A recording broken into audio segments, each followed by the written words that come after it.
অতটুকুই বলতে পারবো গো যতটুকু আমার আল্লাহ আমার জবান থেকে বের করাবেন।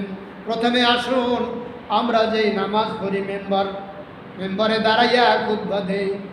এই মসজিদের মেম্বার কোথা থেকে এসেছেন? সর্বপ্রথম মসজিদে নববীতে দয়ার নবী একটা মেম্বারের ধাপ বানাইলেন। ধাপ, আপনারা ধাপ পান না? এই যে মেম্বারের একটা ধাপ বানাইলেন, ওই ধাপের উপরে ওই সিঁড়ির উপরে দাঁড়িয়ে আমার নবী খুতবা দিতেন, ওয়াজ করতেন। তিনি যখন ইন্তেকাল করলেন তখন আবু বকর সিদ্দিক রাদিয়াল্লাহু তাআলা আনহু তিনি খলিফা হলেন। তিনি চিন্তা করলেন দয়ার নবী যেই জায়গায় দাঁড়িয়েছেন আমি যদি সেই জায়গায় দাঁড়াই বেয়াদবি হয়ে যেতে পারে, সেজন্যে তিনি এই মেম্বারের আর একটা ধাপ বানাইলেন। হইল কয়টা? দুটো মেম্বারের ধাপ হইল। আবু বকর সিদ্দিক রাদিয়াল্লাহু তাআলা আনহু যখন ইন্তেকাল করলেন এরপরে খুতবা দেবেন হযরত ওমর ফারুক রাদিয়াল্লাহু তাআলা আনহু তিনি চিন্তা করলেন দয়ার নবী যেই জায়গায় বসে খুতবা দিতেন আমি যদি সেই জায়গায় পা রাখি বেয়াদবি হবে। আবু বকর রাদিয়াল্লাহু তাআলা আনহু যে জায়গায় দাঁড়িয়ে খুতবা দিতেন সেখানে আমি যদি দাঁড়াই বেয়াদবি হবে, সেজন্য তিনি আর একটা ধাপ এই মেম্বার বানাইলেন। এ হলো কয়টা? তিনটা মেম্বার হয়ে গেল। এবার হযরত ওমর রাদিয়াল্লাহু তাআলা আনহু যখন ইন্তেকাল করলেন এরপরে আসছেন হযরত ওসমান রাদিয়াল্লাহু তাআলা আনহু। অল্প কিছুদিন তিনি খেলাফতের দায়িত্ব পালন করেছেন। এরপরে হযরত আলী রাদিয়াল্লাহু তাআলা আনহু আসলেন। তিনি যখন চিন্তা করলেন খুতবা তো দিব, কিন্তু আমি দয়ার নবীর স্থানে পা রাখতে পারবো না, আবু বকরের স্থানে পা রাখতে পারবো না, ওমর বিন খাত্তাব রাদিয়াল্লাহু তাআলা আনহুর স্থানে আমি পা রাখতে পারবো না, তাহলে আমি কি করব? তিনি একটা বৈঠক করলেন। বৈঠক মানে কোরআন হাদিস ইজমা করলেন, ঐক্যবদ্ধ হয়ে পরামর্শ করলেন। এর নাম হলো ইজমা করে দেখলেন যে এরপরে যদি ধাপ বানাইতে থাকি কিয়ামত পর্যন্ত আকাশচুম্বী মেম্বার হয়ে যাবে, সেজন্য তিনি ওখানে স্থগিত করে দিলেন। হযরত আলী রাদিয়াল্লাহু তাআলা আনহু বললেন এরপরে আর কোনো মেম্বার হবে না, 1 2 3 ধাপ পর্যন্ত মেম্বার হবে। পাইলেন একটা ইতিহাস। সংক্ষেপে আমি আপনাদের কিছু জিনিস দেব, আমি তো মরে যাব, আপনাদের মাঝে কিছু রেখে যাচ্ছি। এই মেম্বারে দয়ার নবী দাঁড়িয়ে খুতবা দিতেন। যারা হজ করতে গিয়েছেন তারা দেখেছেন মসজিদে নববীতে 2টা জায়গায় মেম্বার, এক জায়গায় না 2 জায়গায় মেম্বার। এক জায়গায় মেম্বারে দয়ার নবী দাঁড়িয়ে ওয়াজ করতেন, খুতবা দিতেন, আর একটা মেম্বারে দাঁড়িয়ে হাসান বিন সাবেত হুজুরের নাতি সম্পর্কে হয় হাসান বিন সাবেত, হাসান বিন সাবেত রাদিয়াল্লাহু তাআলা আনহু দয়ার নবীর শানে নাত গাইতেন। আল্লাহর নবী নূরের নবী গো আপনি আমার জীবনের জীবন, আপনি আমার জীবন সাথী, অন্ধকার কয়বরের বাতি, আপনি আমার নিদানের ধন। আল্লাহর নবী নূরের নবী গো আপনি আমার জীবনের জীবন, আপনি আমার গলার হার, আপনার প্রেমে বেকার, দয়া করে দেখা দেয় নামায়। আল্লাহর নবী নূরের নবী গো আপনি আমার জীবনের জীবন। ভাই আমার খুব খেয়াল করে শুনবেন, যে কথাটি চলে যাবে সে কথাটি কিন্তু আর রিপিট করব না। 2টা মেম্বার মসজিদে নববীতে, একটা মেম্বারে হাসান বিন সাবেত দয়ার নবীর শানে নাতে রাসূল গাইতেন, আর একটা মেম্বার দয়ার নবী খুতবা দিতেন। ওই মেম্বার থেকে আয়েশা সিদ্দিকা রাদিয়াল্লাহু তাআলা আনহার ঘর, যেখানে দয়ার নবীর ঘর হুজরাখানা বলা হয়, ওই ঘর থেকে মেম্বার পর্যন্ত এই জায়গায় দয়ার নবী আসা যাওয়া করতেন। এবং মাঝে মাঝে আয়েশা সিদ্দিকা রাদিয়াল্লাহু তাআলা আনহা দয়ার নবীর কাছে পানি, খাদ্য, ফল ফলাদি আইনা দিতেন। এই পথটাকে আল্লাহ রাব্বুল আলামিন জান্নাতের টুকরা বানাইয়া দিছে। মা মিন বাইনি ওয়া বাইতি ওয়া মিনবারি রাউযাতিন মিন রিয়াদিল জান্নাহ। দয়ার নবী বলেন, আমার হুজরাখানা এবং আমার এই মেম্বার এর মধ্যবর্তী জায়গাটি হলো জান্নাতের একটা টুকরা। কেউ যদি আসমানের নিচে জমিনের উপরে জান্নাত দেখতে চায়, সে যেন দয়ার নবীর রওজা পাকে ওই মেম্বার থেকে হুজরাখানাটা একটু দেখে আসে। ওই জায়গায় যখন আমি নামাজ পড়েছি 2006 সালে, 2009 সালে, 2014 সালে, ওই জায়গায় যাইয়া যখন নামাজ পড়তাম, দুনিয়ার কথা আর মনে আসতো না, শুধু জান্নাতের কথা মনে আসতো। ওখানে বসে জোরে কথা বলা যায় না, শুধু ফিসফিস ফিসফিস আওয়াজে কথা বলা লাগে। কারণ দয়ার নবী বলেছেন, এখানে আমাকে আল্লাহ উচ্চ আওয়াজে কথা বলা নিষেধ করেছেন, সাহাবীদেরকেও তাই নিষেধ করে দিয়েছেন। আল্লাহ ডাইরেক্ট অর্ডারটা কি শোনেন। আল্লাহ তাআলা বলেন, বিসমিল্লাহির রহমানির রহিম, লা তারফাউ আসওয়াতাকুম ফাওকা সাউতিন নাবিয়্যি ওয়ালা তাজহারু লাহু বিল কওলি কাযাহরি বাদিকুম লিবাদিন আন তাহবাতা আমালুকুম ওয়া আনতুম লা তাশউরুন। মহান আল্লাহ রাব্বুল আলামিন বলেন, লা তারফাউ আসওয়াতাকুম, আমার নবীর সামনে উচ্চ আওয়াজে কথা বলো না। তোমরা যেরকম একে অপরে কথা বলো, বদানুবাদ করো, আমার নবীর সামনে ওই রকম কথা বলো না, উচ্চ আওয়াজে কথা বলো না। যদি বলো তাহলে শুনে রাখো, আনতাহবাতা আমালুকুম, তোমাদের জিন্দেগির সমস্ত আমলগুলো বেমালুম হয়ে যাবে, হালাক হয়ে যাবে, নষ্ট হয়ে যাবে, বরবাদ হয়ে যাবে, ধ্বংস হয়ে যাবে। পরাডা আমার নবীর সামনে যদি কেউ বেয়াদবি করে, তার নিস্তার নাই। ভাইজান আমার, উহুদের ময়দানে দয়ার নবীর দাঁত মোবারক শহীদ করেছেন কুমাইজা। আজ যাই দেখেন মদিনায় কুমাইজার বংশে দাঁত গজায় না, দাঁত গজায় না, এখনো দাঁত নাই। যুবক মানুষ দাঁত নাই, কারণ ওই বংশে দাঁত গজায় না। কুমাইজার বংশে দাঁত গজাবে না, এটা হলো নগদ শাস্তি, যেহেতু দয়ার নবীর দাঁত শহীদ করেছে। আমি যখন বারবার দয়ার নবীকে স্বপ্নে দেখেছি, একবার দুইবার, তৃতীয়বারে যখন দেখলাম, তখন আমার মনে মনে চিন্তা করলাম, দয়ার নবীর দাঁত শহীদ করেছে কুমাইজা, নজর করে দেখি। আল্লাহ নজর করার মনে করাই দিয়েছে, আমার নিজের ইচ্ছায় তো কিছু হয় না। তাকাইয়া দেখি দয়ার নবীর সামনের দাঁত নাই। ওই কুমাইজা, ওই বাটপার দয়ার নবীর দাঁত শহীদ করেছে। আজও যে দেখেন মদিনা মুনাওয়ারায় ওই কুমাইজার বংশে দাঁত গজায় না, আল্লাহ সহ্য করেন না। এজন্য আল্লাহ বলছেন, আমার নবীর সামনে উচ্চ আওয়াজে কথা বলো না। যদি বলো তাহলে তোমাদের জিন্দেগির আমল বেমালুম হয়ে যাবে, হালাক হয়ে যাবে, নষ্ট হয়ে যাবে, বরবাদ হয়ে যাবে। আমি এখন এই মসজিদে নববীর আর একটা চিত্র আপনাদের মাঝে তুলে ধরব। ভাইরা আমার, মসজিদে নববীতে সর্বপ্রথম খেজুর গাছে হেলাম দিয়া দয়ার নবী খুতবা দিতেন। তখন অবস্থা শোচনীয় ছিল।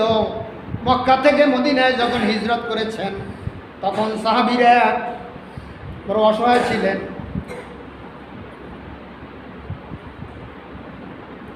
শুনে আশ্চর্য হয়ে যাবেন, যারা মুহাজির, দয়ার নবীর সঙ্গে যারা গেছেন তারা হলো মুহাজির, আর যারা ওই মদিনায় ছিল, যারা আশ্রয় দিয়েছে, যারা ছিল, তাদেরকে বলা হয় আনসার। আনসার সাহাবীরা মুহাজিরিন লোকদেরকে বাসস্থান দিয়েছেন, খাদ্য দিয়েছেন, যার বউ নাই বউ দিয়েছে, মাইয়া বিয়ে দিয়ে দিয়েছে, বাস বউ হয়ে গেছে। এভাবে করে জায়গা দিয়েছেন, স্ত্রী দিয়েছে, খাদ্য দিয়েছে। অভাবের সময় তখন মসজিদে নববীতে খাজুর গাছে হেলাম দিয়া খুতবা দিতেন দয়ার নবী। একদিন সাহাবীরা বলেন, হুজুর আমাদের অবস্থা তো আস্তে আস্তে ভালো হয়েছে, আপনি যদি অনুমতি দেন তাহলে সুন্দর একটা মেম্বার বানাবো। কি বানাইবে? মেম্বার বানাবো। অনুমতি দেন, আগামী জুমার দিনে আপনি খুতবা দিবেন, উদ্বোধন করবেন। দয়ার নবী মায়ার নবী সাহাবীদেরকে বললেন, যাও তোমাদেরকে অনুমতি দিলাম, তোমরা যখন বানাইতে চাইলা আমি তোমাদের অনুমতি দিয়ে দিলাম। ভাইরা আমার, সেই মরা খাজুর গাছ ফালাইয়া নতুন মেম্বার বানাইয়া দয়ার নবীকে বলেন, নবী গো আজকে জুমার দিন আপনি খুতবা দিবেন। উদ্বোধন করতে কোন দিন? জুমার দিন, যেই দিন আল্লাহ তাআলা পৃথিবী সৃষ্টি করেছেন এবং যেই দিন আল্লাহ তাআলা পৃথিবী ধ্বংস করবেন। নাই বলে বারের কোনো মূল্য। মানুষে একটা ঘর যদি উদ্বোধন করে তাহলে শুক্রবার দিন করতে হয় অথবা সোমবার করতে হয়। দয়ার নবী জন্মগ্রহণ হয়েছে সোমবার এবং ওই দিন কোরআন নাজিল হয়েছে। এজন্য দয়ার নবী ওই দিন শুকরিয়াতান আপনার রোজা রাখেন। জন্মদিন পালন তিনিও তো করেন। জন্মদিন দয়ার নবী পালন করেন, ওই কেক কাটছে না। দয়ার নবী তার নিজের জন্মদিন পালন করেন রোজা রাইখা। ভাইরা আমার, তো জুমার দিন নবী গো আজকে জুমার দিন আমরা সেই উস্তুনে হান্নানা, ওই খেজুর গাছের নাম ছিল উস্তুনে হান্নানা, উস্তুনে হান্নানা ফালাইয়া, মরা খাজুর গাছ ফালাইয়া নতুন মেম্বার বানাইয়া দয়ার নবীকে বললেন, নবী গো আজকে আপনি উদ্বোধন করবেন। দয়ার নবী এসে গেলেন, মসজিদে নববীতে নামাজ পড়াবেন। খুতবা যখন দিবেন ঠিক এমনি টাইমে দূর থেকে কান্নার আওয়াজ আসতেছে, কান্নার আওয়াজ আসতেছে। ওই বিনাইয়া বিনাইয়া ওই মরা খাজুর গাছ কাঁদতেছে। নবীজি বলেন, ও সাহাবীরা রে, কান্নার আওয়াজ আসতেছে কোন জায়গা থেকে? দয়ার নবী বলেন, দেখো তো তাকাইয়া কোথায় কান্নার শব্দ আসতেছে। কাছে যাইয়া দেখে ওই সেই উস্তুনে হান্নানা মরা খাজুর গাছ বিনাইয়া বিনাইয়া কান্দে। এইভাবে আমি তো পারবো না, যাইও না যাইও না গো নবী, প্রাণের নবী যাইও না সারিয়া। আপনি নবী সাইরা গেলে গো নবী, থাকবো কারে লয়ারে। প্রাণের নবী যাইও না সারিয়া, যাইও না গো নবী, প্রাণের নবী যাইও না সারিয়া। দয়া নবী বলেন, উস্তুনে আপনারা কি জন্য কান্দ? উস্তুনে আপনারা বলে, হুজুর হুজুর গো এতদিন পর্যন্ত আপনি আমাকে পিঠ লাগাইয়া হেলান দিয়া খুতবা দিতেন, আমার কলিজা ঠান্ডা হয়ে যেত। আজকে আপনাকে বুঝি পাইলাম না, আপনার বিরহ বেদনায় আমি কাঁদতেছি। দয়া নবী বলেন, ওরে উস্তুনে হান্নানা কান্দিস না, আমি আল্লাহর দরবারে দোয়া করব, তুই চিরদিন বেঁচে থাকবি, তোর খাজুর খাইয়া মানুষ তোর জন্য দোয়া করবে। উস্তুনে হান্নানা বলে, নবী গো আপনি দোয়া করলে আল্লাহ ফিরায় না, দোয়া করলে কবুল নিশ্চয়ই হবে, সন্দেহ নাই। কিন্তু নবী গো বেয়াদবি মাফ করবেন, আমি সেই সুযোগ আমি চাই না। তাহলে উস্তুনে হান্নানা তুমি কি চাও? কি চাইলে তুমি খুশি হও? উস্তুনে হান্নানা বিনাইয়া বিনাইয়া বলতেছে, নবী গো আপনি যখন কিয়ামতের ময়দানে আপনার উম্মতদিগকে সাক্ষাৎ দিবেন, ওই সাক্ষাৎ করার সময় যেই ঘরে আপনি থাকবেন গো ওই ঘরের কিনারায় আমাকে একটু থাকার সুযোগ দিবেন। আমি আপনার দিকে নজর করে করে আমার তৃষ্ণা মিটাবো। দয়া নবী বলেন, ওরে উস্তুনে আল্লাহ না রে, যা তোর আরাধনা আমি মঞ্জুর করলাম। আমি আল্লাহর দরবারে বলবো গো তোর আরজু আমি আল্লাহর কাছ থেকে মঞ্জুর করাইয়া নিব। যা তুই আর কান্দিস না। ও সাহাবীরা রে, তোমরা উস্তুনে হান্নানাকে মানুষের মতো ওই জান্নাতুল বাকিতে দাফন করে দাও। কিয়ামতের ময়দানে এই উস্তুনে হান্নানাকে মানুষ বানাইয়া আল্লাহ তাআলা জান্নাতে থাকার সুযোগ দিবে। এই জন্যে দয়ার নবীর প্রেম ভালোবাসা থাকতে হবে। নবীর প্রেমে পাগল হইলে নবীর প্রেমে কন্যা একটু নবীর প্রেমে পাগল হইলে নবীর প্রেমে পাগল হইলে আল্লাহ তাআলা খুশি। নবীর দরুদ পড়ো দিবানিশি। আমার নবীর প্রেমে পাগল হইলে আমার আল্লাহ তাআলার দিদার মিলে। ওই হরে থাকো যদি জজবাহালে, হরে থাকো যদি জজবাহালে, বাজাও প্রেমের বাঁশি। নবীর দরুদ পড়ো দিবানিশি। আমার নবীর প্রেমে পাগল হইলে নবীর প্রেমে পাগল হইলে আল্লাহ তাআলা খুশি। নবীর দরুদ পড়ো দিবানিশি।